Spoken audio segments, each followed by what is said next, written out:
I speak as a Christian Democrat, that we're dealing with the needs of the whole person, not just man or woman as an economic actor, but as a human being.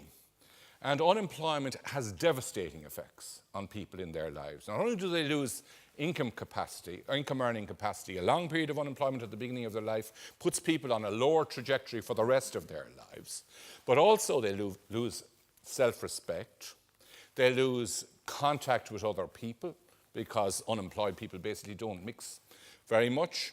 They frequently resort to violence in the home.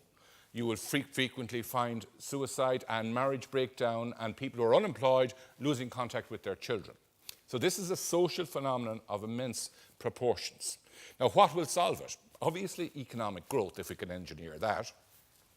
But I'm not so sure that we're going to be able to engineer enough economic growth to solve the unemployment problem in some of the countries, at least, that we have.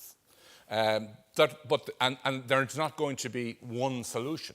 There's going to be all of the solutions you can think of, plus about 100 more that we're going to have to deploy to deal with this. I think, for example, tourism from the Far East is very important, and we need to think about, are we doing enough to attract the Chinese to come and visit Europe as tourists? Very employment-intensive activity tourism is. And I saw a poll recently of Chinese people who have now got more money to spend than they had before, and they were asked, what's your number one priority? Is it to buy a new home? Is it to re-equip your home? Is it to get a bigger car? Or is it to travel? And to travel came up at the very top of their list. And that's one practical thing we need to do. I think we need also to ensure that our tax and welfare systems are not biased in favour of replacing labour artificially. Yes, if replacing labour with a labour-saving device makes sense on a tax-neutral basis, then it should be done. But there should be neutrality.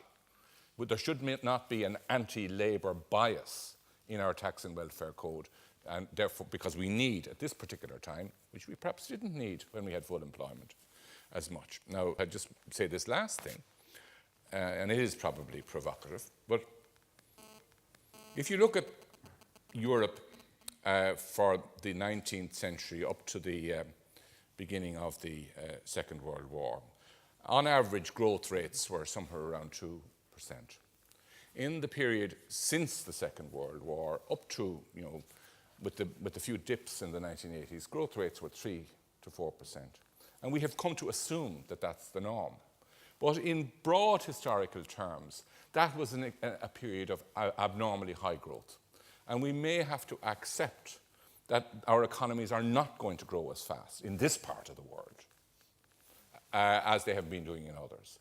And that brings us to distributional justice issues.